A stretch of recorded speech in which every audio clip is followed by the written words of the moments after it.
Alors nous, on a choisi de faire une intervention à deux voix, on était que deux pour cette analyse transversale sur la thématique transition des systèmes alimentaires dans les territoires.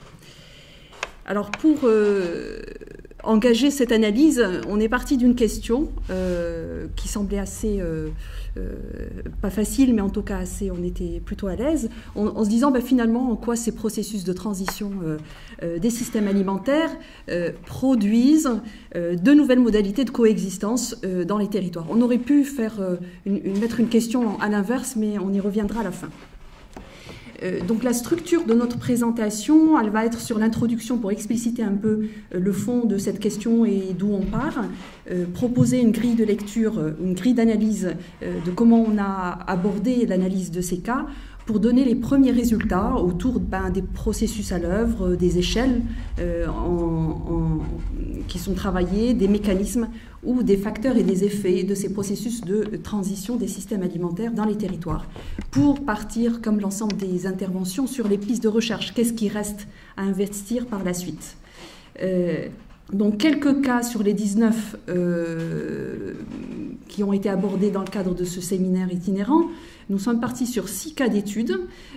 Un cas d'étude qui rentrait directement par la question de la transition des systèmes agri-alimentaires territorialisés de Claire Lamine et Sybille Buis et qui nous parlait de l'interaction entre des régimes, ou en tout cas des systèmes bio et conventionnels avec l'ensemble des processus de différenciation, redéfinition des normes au sein même de certaines niches, en s'appuyant sur les cas d'études de l'Ardèche et de la Drôme. Un exposé de Carole Chazoul qui est plutôt sur une démarche qui initie une recherche sur un concept nouveau autour des systèmes alimentaires du milieu, quand elle parle de ces systèmes agroalimentaires régionaux qui hybrident certaines modalités de transformation ou de distribution du circuit long et du circuit court. Un exposé de Camille Billon, doctorante, qui travaille la question de l'intégration, en tout cas du rôle des distributeurs dans des situations de gouvernance alimentaire territoriale. Ensuite, un exposé de Guillaume Dutertre sur les processus de transition, mais peut-être à l'inverse par rapport à ce qu'on voit dans le Nord, dans le cas du Vietnam, sur l'émergence d'un modèle conventionnel depuis un modèle paysan, mais qui va s'appuyer sur des normes de sécurité sanitaire. Ensuite, il y a un exposé d'Emmanuelle Schins qui, elle, est partie sur la question des régimes d'engagement de consommateurs dans des groupements d'achat où elle articule des types de régimes d'engagement entre le lointain et le proche et la façon dont on peut qualifier le bien commun. Puis Ophélie Robineau nous a parlé, en tout cas on a pris son cas, sur la filière maraîchère en Argentine et l'intégration ou l'émergence de cette filière dans le cadre d'un accompagnement des politiques publiques urbaines. Alors, vous l'avez compris, tous ces exposés, ces 6 cas, n'ont pas la transition comme objet de recherche, mais elle est par là, comme un contexte parfois, qui éclaire les situations territoriales. Alors, donc, on s'est dit, la coexistence des modèles agricoles et alimentaires va provenir, c'est un résultat, c'est un effet de dynamique de transition dans les territoires. Mais en faisant une hypothèse très très forte, en faisant la lecture de ces cas, que finalement cette coexistence, elle pouvait être appréhendée à l'échelle des territoires. Et en faisant cette hypothèse-là, on est dans l'idée que les processus de transition, même en se basant sur le cadre théorique des régimes sociotechniques de Giles et Scott, qui n'éclairent pas les différenciations territoriales, on se dit finalement, elles se différencient dans les territoires parce que on va voir ces transitions à des échelles différentes, elles vont s'appuyer sur des configurations socio-spatiales différentes, il y a des pas de temps qui vont varier selon les situations étudiées, pour avoir des résultats assez différenciés et donc des rythmes différents, des configurations données. Et là-dedans, on est dans une forme de prise en compte d'un cadre conceptuel, mais qui n'éclaire pas totalement la question territoriale, et on s'est appuyé sur les travaux naissants en tout cas, qui émergent de critiques et de critiques constructives finalement de ces cadres autour de la politique de l'écologie, et notamment avec Lawson et Murphy, qui ont commis un article dernièrement, en 2011. Alors, la transition. tel qu'on l'a vu dans les travaux étudiés, on est sur des questions de changement d'état dans les pratiques de production, de consommation, de commercialisation et de reconfiguration des relations entre acteurs du système. Et globalement, on est dans une forme de configuration où il y a des forces motrices, des déterminants, des changements dans les pratiques qui vont faire pression ou vont se transformer en pression en défi sur une situation donnée, une situation 1, AT1, et qui vont produire des réponses spécifiques qui vont transformer la situation initiale. Et pour le coup, la grille de lecture qu'on s'est donnée pour mettre un peu d'ordre dans ces études de cas assez différentes, avec des objets différents, c'est d'aller regarder finalement ce qui fait ces trajectoires de transition dans les territoires et identifier les différentes composantes du processus de transition. Et là, on s'appuie bien sur la question des régimes, des niches, du paysage qui est propre à ce cadre théorique de Gill et Stock. Et puis d'aller regarder, d'une part, les principaux facteurs de la transition. Est-ce qu'il y a des facteurs déclencheurs? Est-ce qu'il y a des conditions territoriales à cette transition? Qui sont les acteurs qui impulsent? Qui sont là? Quelles sont les configurations particulières des territoires? Pour aller ensuite à la question des effets de ces dynamiques dans les territoires et de voir quel type de coexistence sont produites. Alors, vous l'avez compris, on était ancré sur une approche ou une façon de voir les choses par les trajectoires et des trajectoires de développement pour saisir bien les conditions, les facteurs qui contribuent à ces processus de transition.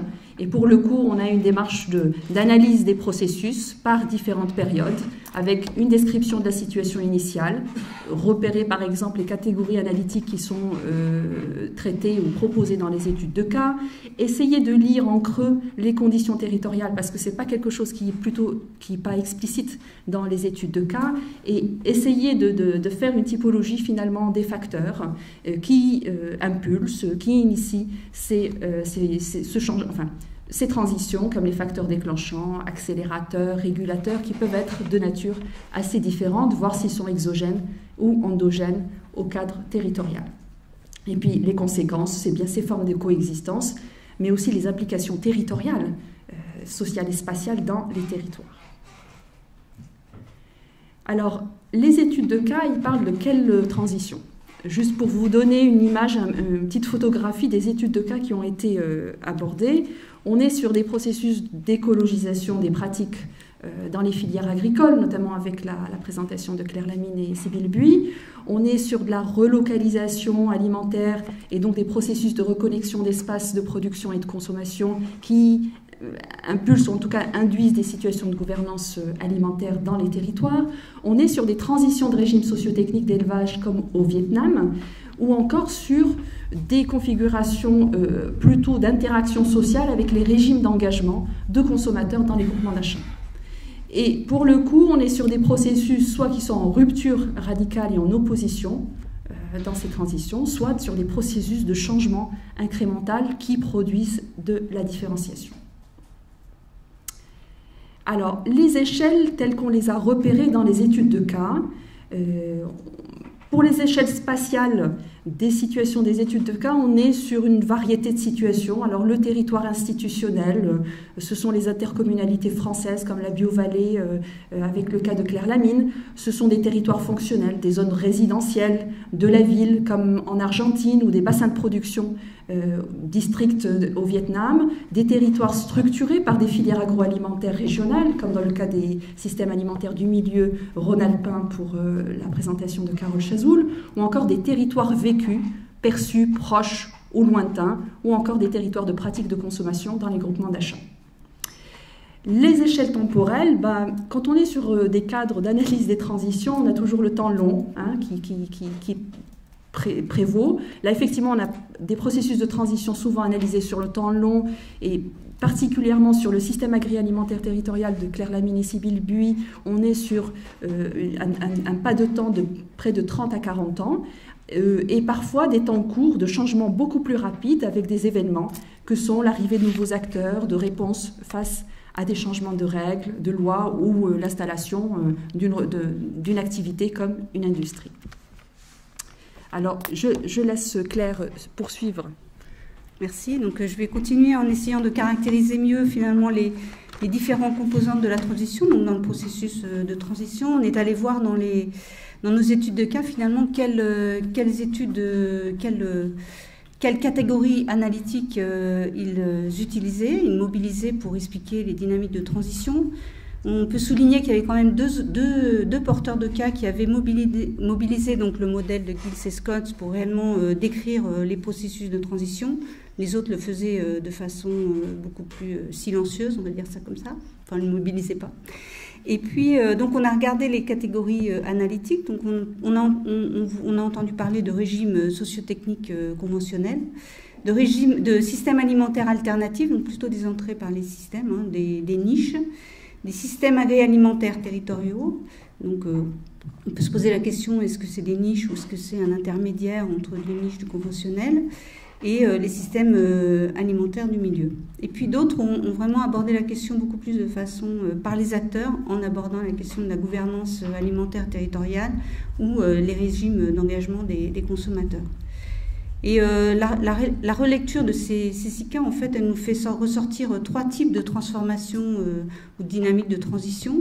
D'abord, des transformations à l'intérieur du régime conventionnel, donc des systèmes alimentaires du milieu, par exemple le Vietnam, avec des hybridations de stratégies qui sont issues de différents modèles. Donc on voit que le régime sociotechnique va mobiliser des circuits courts, par exemple, où les circuits longs commencent à travailler sur de l'ancrage territorial, donc essayer de mobiliser des notions qui sont plutôt exploitées par d'autres niches.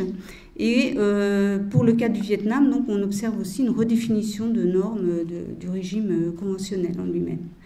Claire Lamine, dans le cadre de BioVallée, dans la Drôme, elle nous parle de redifférenciation à l'intérieur des niches. C'est-à-dire que ce n'est pas une tendance à converger vers un système sociotechnique et un modèle plus conventionnel, mais plutôt de se redifférencier à l'intérieur des niches. Et puis on a aussi donc un gradient en fait entre des relations niche-régime, où on a à la fois des transitions qui sont réellement en rupture, donc à la suite de crises, ou en opposition forte et en forte critique du modèle existant, et des transitions qui sont plus à la recherche de... Donc on pourrait parler, comme disait Philippe Barré, donc d'adaptatif, hein, de recherche d'alternatives, mais sans remettre en cause le modèle et le régime en place. Qui sont les acteurs finalement qui sont derrière ces dynamiques de transition? Donc on a nos 6 cas en fait relèvent une pluralité d'acteurs, notamment les acteurs des filières, hein, les acteurs de la production, de la transformation, de la distribution ou les consommateurs, qui sont situés à différentes échelles de l'organisation. Mais on a aussi des acteurs des acteurs locaux, donc les politiques locales ou les techniciens, les chambres d'agriculture par exemple, qui viennent apporter aussi et qui sont porteurs de ces transitions, qui accompagnent ces transitions. Des acteurs de la société civile locale qui peuvent être parfois avoir un rôle important dans la légitimation ou la défense de certaines positions, et puis donc aussi des acteurs des politiques nationales. Hein. Il y a aussi des choses qui sont assez descendantes, et finalement on a un mix entre des choses qui viennent du haut et des choses qui émergent donc plutôt top-down ou bottom-up au niveau des territoires. Et en fait ce qui est difficile, c'est qu'on a cette pluralité d'acteurs et de bottom-up, top-down dans les différents cas. C'est difficile de différencier, c'est un mix en fait. Voilà, donc on va finir vite. Donc quels sont les principaux facteurs de transition dans les territoires? Donc on s'est interrogé finalement au-delà des facteurs accélérateurs ou régulateurs ou qui poussent une politique publique par exemple, qui pousse à provoquer un changement ou à une transition. Y a-t-il des conditions territoriales qui ont été abordées par ces différents porteurs de cas et qui induisent ces transitions? Donc, on a effectivement vu des changements dans le paysage sociopolitique, donc avec l'importance des politiques publiques nationales ou locales, l'émergence d'initiatives citoyennes localisées, donc là c'est vraiment les mouvements autour de la consommation et de la production, comme dans le cas de Mar del Plata. Et aussi certaines reconfigurations sociales qui fait qu'en fait ça permet en fait de créer et de rendre plus dynamique et de mettre en place en route une transition. Je dirais pas en marche, mais presque. Ou ensuite, on a observé également certaines territoires dans lesquels il y avait en fait des verrouillages techniques, sociaux ou politiques. Hein. Donc là, ça freine un peu la transition. Donc, Ophélie Robineau nous parlait de verrouillage technique pour l'adoption de pratiques agroécologiques. Et aussi, on a d'autres... ceci dit, ce n'est pas des choses qui ont été fortement abordées par nos collègues porteurs de cas. Quels effets? Donc on a finalement eu peu d'informations par rapport au cas et on va le proposer comme une réflexion à poursuivre. On a eu l'évocation de des effets de ces transitions des systèmes alimentaires dans les territoires en termes de dynamique de transition et modalité de coexistence. Hein, on revient toujours sur la question de la juxtaposition ou le modèle finalement avec le plafond de verre, comme on disait tout à l'heure Philippe Barré, c'est-à-dire qu'il n'y a pas de connexion donc on parle de coexistence passive. On a aussi des effets dans lesquels il y a une redéfinition vraiment des rapports de pouvoir dans ces territoires qui aboutissent à la fois à des compromis, mais parfois à des conflits, des tensions entre ces acteurs dominants et les nouveaux acteurs. Et donc on a aussi on a pu observer des recherches d'intégration ou d'hybridation. On a déjà abordé la question avec Sylvie. Et en fait, ce qu'on observe, c'est que finalement, on a un gradient de situation de coexistence qui interroge leurs implications territoriales. Donc, en termes de pistes et nouvelles questions, pour finir, je dirais on a identifié trois grands chantiers. Un chantier théorique, donc ça rejoint un petit peu ce que nous disait Philippe Barré tout à l'heure. C'est que finalement, la théorie des transitions des régimes sociotechniques, elle suppose une trajectoire un peu d'uniformisation, elle a un caractère un peu normatif, et éventuellement, on considère les travaux sur la coexistence, on suggère que ces travaux sur la coexistence remettent un petit peu en cause ce modèle et aident aussi à le faire évoluer. Donc, sachant que ces travaux-là ont été très bien adaptés pour analyser des régimes sociotechniques au sein des filières, et peut-être que ce modèle n'est pas si bien adapté pour analyser des dynamiques au sein de territoires. Des chantiers empiriques, donc on voudrait se poser la question, on propose de continuer sur vérifier en quoi la coexistence de modèles conditionne les transitions territoriales des systèmes alimentaires et en quoi l'échelle territoriale est plus pertinente que l'échelle globale pour gouverner en fait les transitions et la coexistence de modèles. Et puis également essayer toujours de relier les modalités de coexistence et les modèles de développement territorial. Et ça nous amène à un troisième chantier qu'on a pu percevoir méthodologique, c'est finalement comment on fait, quel itinéraire méthodologique on pourrait inventer pour caractériser, analyser les trajectoires de transition, les modalités de coexistence et leur inscription territoriale. Voilà, merci.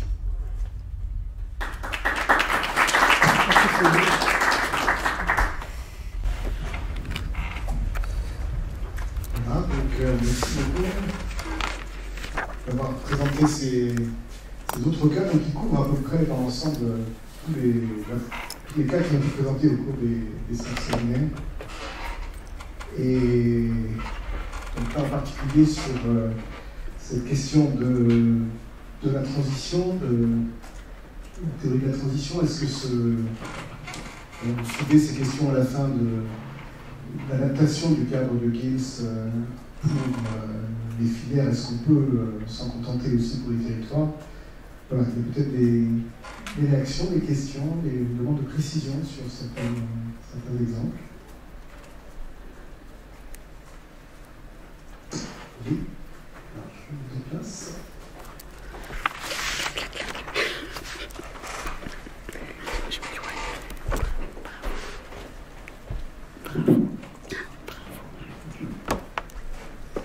J'avais un commentaire et une question. Le commentaire, c'était sur le fait que vous ne trouvez pas beaucoup de verrouillages territoriaux. Je pense que c'est parce que le concept de verrouillage territorial n'est pas spécialement présent dans la théorie. Dans les études sur le verrouillage. Donc il y a une espèce de circularité. Voilà, je pense qu'il y a des choses à réfléchir de ce côté-là. Et alors, j'ai été frappé, et c'est peut-être anecdotique, par la résonance entre transition et développement territorial. Dans certains cercle transition s'est substitué à développement durable, avec toute la crise autour du mot développement. Et donc on est bien confortable maintenant avec transition parce qu'on ne doit plus parler de développement. Et alors la question c'est, tiens, le concept de développement territorial, il a la vie dure, et comment est-ce qu'on l'articule avec le concept de transition des territoires? Est-ce que c'est synonyme? Est-ce que... Bon, c'est peut-être un jeu sémantique, mais je pense que ça coûterait la peine de jouer un petit peu.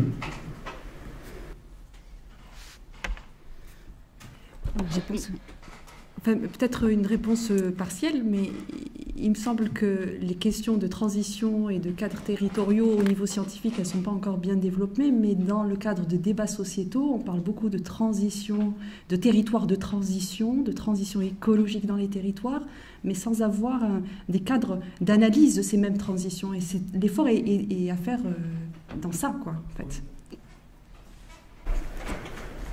Oui, vous avez présenté le modèle de Fields, puis à la fin vous dites est-ce qu'il est pertinent pour analyser les questions à l'échelle territoriale. Est-ce que vous avez des propositions à faire sur qu'est-ce qu'on pourrait faire, quel modèle pour adapter, qu'est-ce qu'il faudrait regarder pour pouvoir mettre plus à la source des territoires?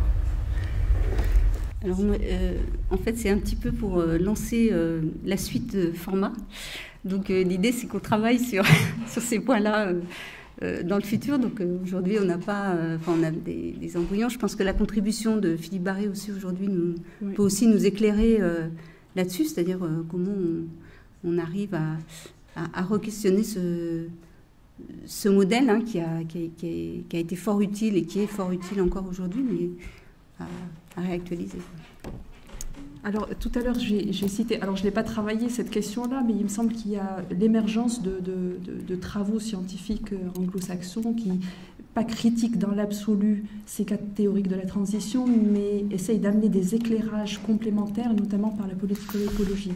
Alors, ça serait intéressant d'aller regarder de ce côté-là, parce que ça parle bien de territoire, de pouvoir et d'acteurs, et de voir un peu ce que ça ramène comme éclairage, ou en tout cas la valeur ajoutée qu'on pourrait nous réinvestir sur les questions de développement territorial. Bon, c'est tout le travail de la suite de format, je crois. Oui. Et après, il y a quand même quelque chose qui est ressorti très fort dans nos discussions au moment de la préparation. C'est aussi de comment on prend en compte la diversité des trajectoires. Parce que finalement, quand on regarde le schéma de Giles et Scott, on a une espèce de homogénéisation et une tendance à aller tous vers le même centre, hein, si on reprend le... Et finalement, comment on essaie de reconstruire quelque chose qui permet le maintien d'une diversité. Il y a Guy qui veut répondre, je crois. Ah bon, vas-y. Non, mais c'était tout à fait vrai, en fait. Enfin, c'était pour compléter, enfin, poursuivre un petit peu ce que ça a commencé à dire. C'est effectivement, moi, j'ai l'impression qu'il y a vraiment... Enfin, la prise en compte donc, de cette diversité de modèles amène à revoir les théories de la transition différemment, au moins sur deux points. Le premier, c'est celui que tu viens d'évoquer, que Philippe Barré avait un peu évoqué aussi précédemment, c'est-à-dire que dès lors qu'on considère une diversité de modèles à l'origine, ben, s'il y a transition de ces différents modèles, et à la fin, on a une diversité de modèles qui perdure. Enfin, le schéma de Philippe Barré l'explicite bien. Mais il me semble que ce qu'on voit aussi, c'est, alors à travers votre présentation, et notamment le petit schéma que vous avez au début, là, mais aussi à travers l'exposé de Pierre de ce matin, c'est cette idée un peu d'une mise en dynamique de ces processus de transition. C'est la transition permanente, un petit peu, hein, c'est-à-dire qu'on voit donc une confrontation de modèles qui induit des innovations qui vont à leur tour, bien sûr, renforcer cette diversité de modèles, qui vont donc faire apparaître de nouvelles niches, de nouveaux régimes, niche et régime étant bien au pluriel à ce moment-là. Et donc, à ce moment, de ce fait, encore de nouvelles innovations qui vont permettre de gérer cette diversité, de gérer cette coexistence. Et donc, on voit beaucoup plus que dans le papier de Giles et Scott, un processus qui va s'auto-entretenir.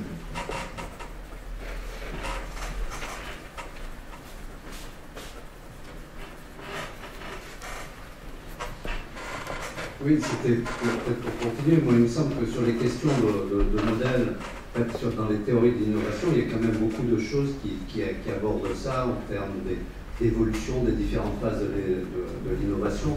Si on prend les théories de Nelson sur révolutionniste sur l'innovation, on a bien toute cette idée de l'innovation foisonnante, puis après sélection progressive, là par le marché ou par les entreprises des innovations. Donc on retrouve ces histoires de niche et dans lesquelles finalement il y a une sorte de s'opère une sélection sur la base de critères de compétitivité et d'efficacité.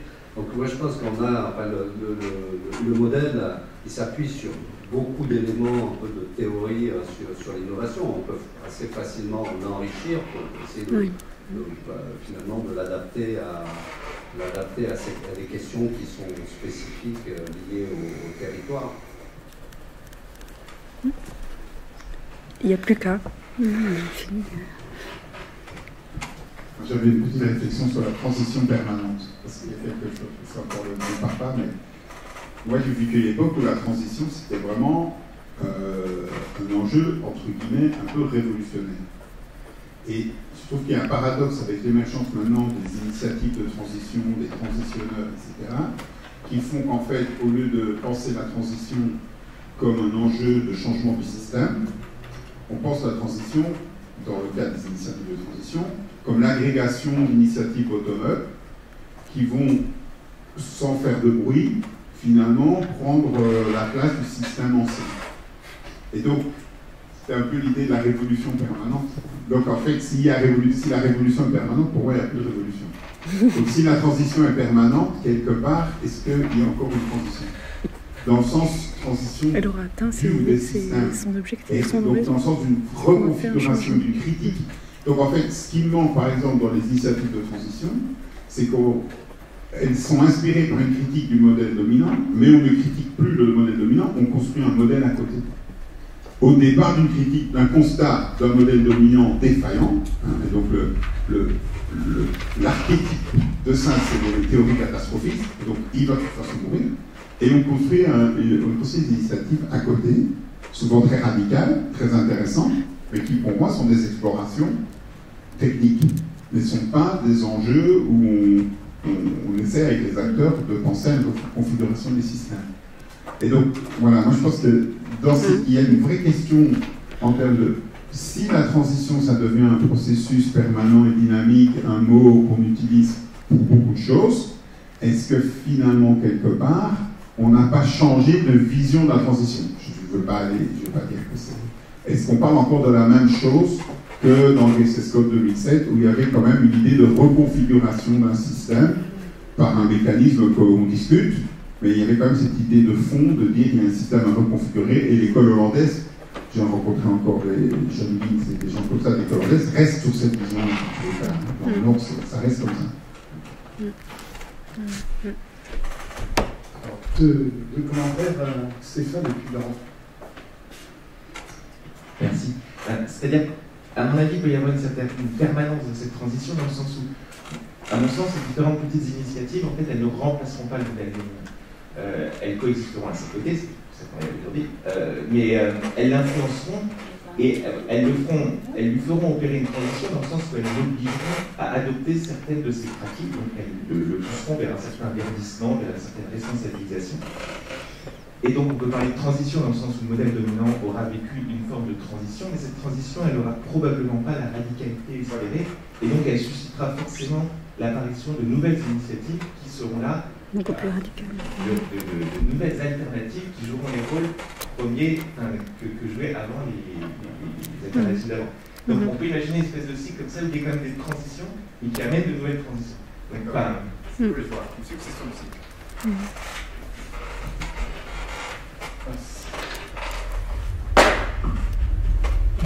Laurent Poligny, UMR Territoire.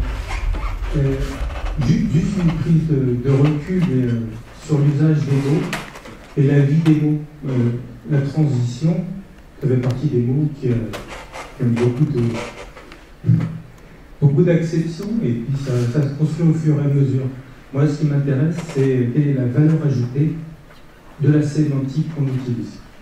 Et la transition par rapport à développement, ce que tu pointais tout à l'heure, le développement, il y a une idée, il y a une enveloppe, pour reprendre des choses du monde biologique, il y a une enveloppe, l'enveloppe va s'éliminer, et il y aura une certaine possibilité de quelque chose de nouveau, mais qui était en potentiel.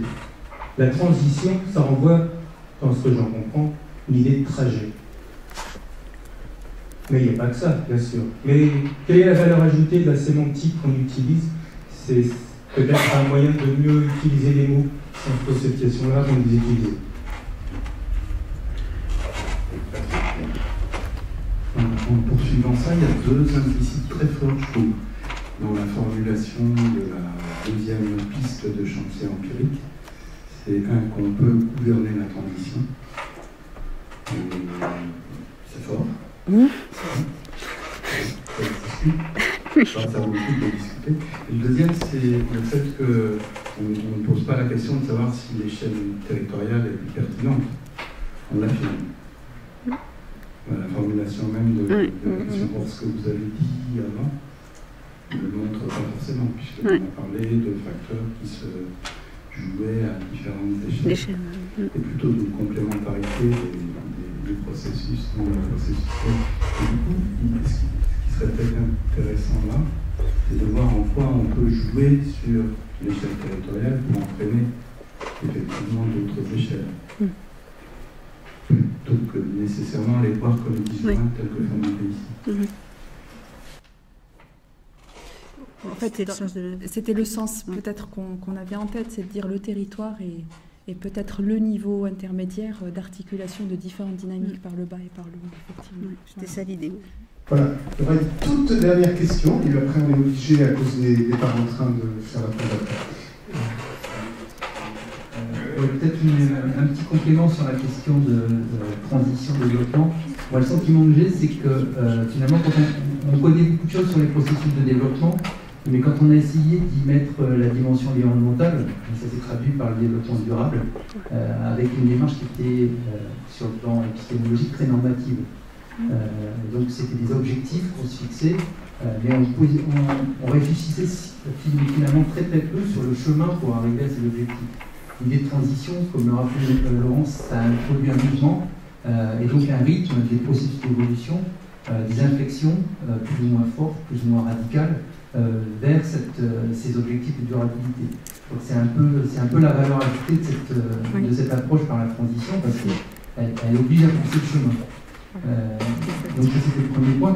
Après, sur la dimension territoriale, moi je suis assez partisan de la pertinence de ce modèle de la transition, mais quand même il faut réfléchir à des implications de la dimension territoriale.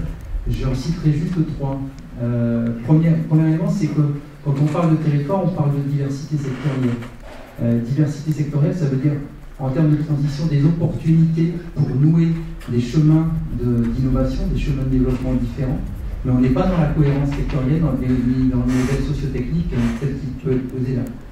Donc ça ouvre des nouvelles portes d'innovation, mais ça introduit aussi des choses qui vont être peut-être moins faciles, parce qu'on n'a pas tous le même référentiel sociotechnique en tête.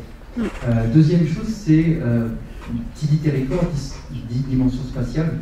Et donc comment ça se traduit spatialement, cette mise en place de la transition. On voit bien que sur les territoires, il y a des parties de territoires qui vont bénéficier, ou au contraire être en retrait par rapport à des changements, par rapport à des transitions qui sont à l'œuvre.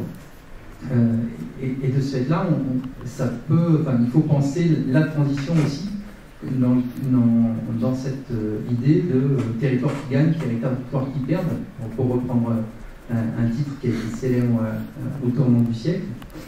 Puis la troisième dimension, une question qui est peut-être un peu spécifique à la dimension territoriale, c'est la pression collective sur les ressources. On va penser la transition à travers cette compétition sur les ressources, un cadre de ressources qui parfois est très limité, qui va forcément influencer les trajectoires et les choix par rapport à des objectifs de transition. Voilà, merci beaucoup pour cette contribution. Merci à tous pour le débat et toutes les présentations.